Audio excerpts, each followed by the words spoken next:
Welcome to my channel. मेरा नाम है मृदुला और आज का हमारा टॉपिक है को transmission and classification of neuro transmitters. तो प्रीवियस वीडियो में हमने देखा था न्यूरो ह्यूमरल ट्रांसमिशन, अभी हम बात करेंगे को ट्रांसमिशन। ठीक है, तो को ट्रांसमिशन इन सेंस कि किसी के साथ जो ट्रांसमिशन होता है उसे हम को ट्रांसमिशन कहते हैं। जैसे कि हमने न्यूरो ह्यूमरल ट्रांसमिशन में देखा था कि जो आपके न्यूरो ट्रांसमीटर्स हैं वो आपके प्री सिनेप्टिक न्यूरॉन से आपके पोस्ट सिनेप्टिक न्यूरॉन तक जाते हैं और पोस्ट सिनेप्टिक में आपके रिसेप्टर्स प्रेजेंट होते हैं जहाँ पे वो बाइंड अप करते हैं और उसके बाद वो वहाँ से एक्शन पोटेंशियल आगे आपका प्रोपोगेट करता है और रिस्पॉन्स प्रोड्यूस होता है। तो कभी कभी क्या होता है, जो पेरिफेरल और सेंट्रल नर्वल न्यूरॉन्स होते हैं वो एक से ज़्यादा एक्टिव सब्सटेंसेस रिलीज़ करते हैं जब वो स्टिमुलेट होते हैं, मतलब उनको जब एक्शन पोटेंशियल उनमें जनरेट होता है तो वो स्टिमुलेट होते हैं, जिसकी वजह से वहाँ पे आपके एक से ज़्यादा न्यूरोट्रांसमीटर्स जो है वो रिलीज़ हो सकते हैं। ठीक है, तो जब जब दो या दो से ज़्यादा ट्रांसमीटर्स जो है वो आपको मैसेंजर की तरह एक्ट करते हैं तब इस ट्रांसमिशन को हम को ट्रांसमिशन कहते हैं। आपका प्री सिनेप्टिक न्यूरॉन है, ये आपका पोस्ट सिनेप्टिक न्यूरॉन है जहाँ पे ये आपके पोस्ट सिनेप्टिक रिसेप्टर्स है जहाँ पे आपके न्यूरोट्रांसमीटर्स बाइंड अप करते हैं, और ये आपका सिनेप्टिक क्लेफ्ट है। ठीक है, तो जब यहाँ पे एक्शन पोटेंशियल जनरेट होता है तो उसकी वजह से और कैल्शियम की इनलेट की वजह से यहाँ पे जो आपके सिनेप्टिक वेसिकल्स होते हैं वहाँ से न्यूरोट्रांसमीटर्स रिलीज होते हैं। तो को ट्रांसमिशन के केस पे आपका जो प्राइमरी ट्रांसमीटर होता है उसके साथ आपका एक और न्यूरोट्रांसमीटर होता है जो कि मैसेंजर की तरह काम करता है, तो उसे हम को ट्रांसमीटर्स बोलते हैं। दोनों आपके जो ट्रांसमीटर्स है वो रिलीज होते हैं और अपने रेस्पेक्टिव रिसेप्टर्स पे जाके बाइंड अप करके वो अपने जो है रिस्पॉन्स प्रोड्यूस करते हैं। जैसे कि ऑटोनॉमिक नर्वस सिस्टम में आपके जो प्राइमरी न्यूरोट्रांसमीटर्स होते हैं वो है एसिटिलकोलिन और नॉन एड्रेनालिन। तो जब ये आपके न्यूरोट्रांसमीटर रिलीज होते हैं तो उसके साथ अगर प्यूरिन, पेप्टाइड्स, नाइट्रिक ऑक्साइड या प्रोस्टाग्लैंडिन्स रिलीज हो रहे हैं तो वो आपके को ट्रांसमीटर्स होते हैं और ये दोनों अपना रेस्पेक्टिव जो इफेक्ट है वो प्रोड्यूस करते हैं। ये जो को ट्रांसमीटर्स हैं न्यूरॉन में प्रेजेंट होते हैं, डिस्टिंक्ट सिनेप्टिक वेसिकल्स में प्रेजेंट होते हैं, मतलब कि आपका ये जो न्यूरॉन है उस न्यूरॉन में ही प्रेजेंट होते वेसिकल्स होते हैं उसके अंदर प्रेजेंट हो सकता है। बट इनके साथ जो है एटीपी जो स्टोर्ड होता है वो आपका नॉन एड्रेनलिन के साथ सेम वेसिकल्स में प्रेजेंट होता है। ठीक, मतलब जो आपका एटीपी रिलीज होता है वो नॉन एड्रेनलिन का जो सिनेप्टिक वेसिकल है उसी के साथ प्रेजेंट है। तो जो को ट्रांसमीटर्स जब रिलीज होते हैं तो वो या तो आपको प्री सिनेप्टिक रिलीज जो होता है प्राइमरी ट्रांसमीटर को उसको रेगुलेट करते हैं, या फिर जो पोस्ट सिनेप्टिक सेंसिटिविटी होती है उन न्यूरो ट्रांसमीटर्स जो प्राइमरी ट्रांसमीटर्स होते हैं उनके लिए उनको वो रेगुलेट करते हैं, यानी कि एक तरह से न्यूरो मॉड्यूलेटर का काम करते हैं, या फिर ये आपको एक अल्टरनेटिव ट्रांसमीटर की तरह फंक्शन करते हैं और अपना खुद का एक ट्रॉपिक इन्फ्लुएंस प्रोड्यूस करते हैं आपके सिनेप्टिक स्ट्रक्चर पे। ठीक है, न्यूरोट्रांसमीटर्स जैसा कि प्रीवियस वीडियो में मैंने न्यूरो ह्यूमरल में भी बताया था कि ये आपके सिग्नलिंग मॉलिक्यूल हैं जो कि न्यूरॉन्स के अंदर सिक्रीट होते हैं और उसके साथ जो भी सेल या फिर कनेक्टेड होता है सिनाप्स के साथ उस पर अपना इफेक्ट वहाँ पे वो प्रोड्यूस करते हैं। जो टारगेट सेल होता है वो या तो मसल होता है या तो ग्लैंड होता है या फिर कोई अदर नर्व्स हो सकता है।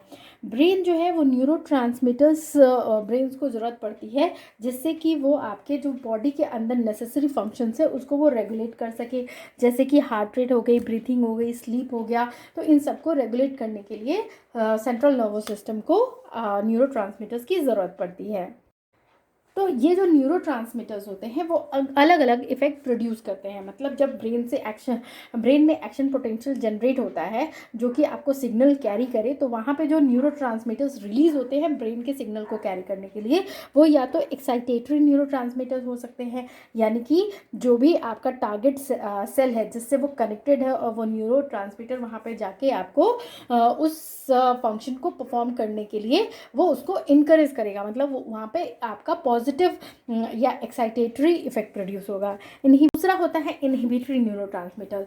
तो ये न्यूरोट्रांसमीटर्स क्या करते हैं कि जो भी फंक्शन परफॉर्म कर रहा है तो वो वहाँ पे उस एक्टिविटी को वो रिड्यूस करते हैं। सपोज करिए अगर आपका मसल कॉन्ट्रैक्ट कर रहा है तो उसको वो रिलैक्स कर देंगे, या फिर कॉन्स्ट्रिक्शन हो रही रिलैक्सेशन हो रहा है तो उसको कंस्ट्रिक्ट कर देंगे। मतलब जस्ट जो आपका फंक्शन है उसके ऑपोजिट फंक्शन वो प्रोड्यूस करेंगे। ठीक है। जो मॉड्यूलेटरी न्यूरोट्रांसमीटर्स होते हैं वो आपको मैसेज सेंड करते हैं बहुत सारे न्यूरॉन्स को एक ही समय पे, जिससे कि वो एक दूसरे के साथ कम्युनिकेट करके अपना एक के एक्शन को वो मॉड्यूलेट कर सकें। ठीक है। जो न्यूरोट्रांसमीटर्स है वो बेसिकली आपके 3 ग्रुप्स में डिवाइडेड है। फर्स्ट है अमाइंस, सेकेंड है एमिनो एसिड्स और थर्ड है पेप्टाइड्स। न्यूरोट्रांसमीटर्स जो हमने देखे कि 3 ग्रुप्स में कैटेगराइज है, उसके अंदर कौन कौन से आपके न्यूरोट्रांसमीटर्स आते हैं, उनका डिस्ट्रीब्यूशन क्या है और वो किस तरह का इफेक्ट प्रोड्यूस करते हैं। तो अमाइंस में आपका आता है एसिटिलकोलिन। एसिटिलकोलिन जो है वो लगभग आपको सेंट्रल नर्वस सिस्टम के ऑलमोस्ट मैक्सिमम एरियाज में डिस्ट्रीब्यूटेड होता है, खास करके cerebral cortex, ascending reticular system, cerebellum और स्पाइनल कॉर्ड के पास। ठीक है। ये मेनली आपको एक्साइटेटरी इफेक्ट प्रोड्यूस करता है, लेकिन कुछ कुछ जगहों पे इसका एक्शन जो होता है वो इनहिबिटरी होता है। सेंट्रल इफेक्ट्स जो है वो ब्लॉक हो जाते हैं एट्रोपिन, मतलब जो ये सेंट्रल इफेक्ट प्रोड्यूस करता है वो आपको एट्रोपिन के थ्रू ब्लॉक कर दिए जाते हैं। नॉन एड्रेनलिन जो है वो आपको हाइपोथैलेमस, लिम्बिक सिस्टम और रेटिकुलर फॉर्मेशन ब्रेन सिस्टम में जहाँ होता है वहाँ पे इसका कंसंट्रेशन बहुत हाई होता है, और ये इसका जो फंक्शन है वो बेसिकली एक्साइटेटरी और इनहिबिटरी है कुछ एरियाज़ में। मतलब मैक्सिमम जगह पे वो एक्साइटेटरी है और कुछ एरियाज़ में वो अपनी एक्टिविटी में इनहिबिटरी एक्शन प्रोड्यूस करता है। थर्ड है आपका डोपामिन। ये आपको बेसल गैंग्लिया में मेनली प्रेजेंट होता है और कुछ हद तक ये आपको हाइपोथैलेमस के मीडियन एमिनेस के पास भी प्रेजेंट होता है। ये आपको इनहिबिटरी एक्शन प्रोड्यूस करता है, लेकिन कुछ एरियाज़ में इसका जो इफ़ेक्ट है वो आपका एक्साइटेटरी होता है, की वजह से एक्स्ट्रा पिरामिडल डिस्टर्बेंसेस प्रोड्यूस होते हैं। ठीक। अमाइन न्यूरोट्रांसमीटर है वो है 5 हाइड्रोक्सी ट्रिप्टो अमाइन, जिसको कि 5-HT या सेरोटोनिन भी कहते हैं। ये सेरेब्रल कॉर्टेक्स, रेफिन न्यूक्लियस, पॉन्स और मेडुला में और हिपोकैम्पल एरियाज में लोकेटेड होता है, मतलब वहाँ पे प्रेजेंट होता है, और ये एक्साइटेटरी और इनहिबिटरी दोनों तरह के इफेक्ट्स प्रोड्यूस करता है। नेक्स्ट अमाइन न्यूरोट्रांसमीटर है वो है हिस्टामिन। ये hypothalamus, limbic system, brain stem, raphe nucleus, pons और मेडुला में प्रेजेंट होता है, लेकिन ये इरेगुलर होता है, मतलब कि इसकी क्वांटिटी आपकी बहुत हाई भी नहीं होती, बहुत कम भी नहीं होती, मतलब कि इरेगुलर होती है, और ये मेनली इनहिबिटरी इफेक्ट प्रोड्यूस करता है। सेकेंड जो न्यूरोट्रांसमीटर ग्रुप था वो है एमिनो एसिड्स। इसमें है आपका एल ग्लूटामिक एसिड और एस्पार्टिक एसिड। ये आपको सेंट्रल नर्वस सिस्टम और स्पाइनल कॉर्ड में वाइडली डिस्ट्रीब्यूटेड होता है और ये एक्साइटेटरी इफेक्ट प्रोड्यूस करता है। नेक्स्ट आपका अमाइंस में आता है गाबा एमिनो ब्यूटेरिक एसिड यानी गाबा ग्लाइसिन। ये आपको सेंट्रल नर्वस सिस्टम में प्रेजेंट होता है, और ग्लिसरीन जो है मेनली स्पाइनल कॉर्ड और ब्रेन स्टेम में प्रेजेंट होती है। ये आपको इनहिबिटरी इफेक्ट प्रोड्यूस करता है ब्रेन और स्पाइनल कॉर्ड में। और जो न्यूरोट्रांसमीटर है वो है पेप्टाइड्स। पेप्टाइड में आपका सब्सटेंस पी है जो कि हाइपोथैलेमस, थैलेमस, बेसल गैंग्लिया, जो स्पाइनल कॉर्ड है उसके डॉर्सल कॉलम और डॉर्सल रूट्स में प्रेजेंट होता है और एंट्रिक नर्वस सिस्टम में प्रेजेंट होता है। ये मेनली एक्साइटेटरी इफेक्ट प्रोड्यूस करता है।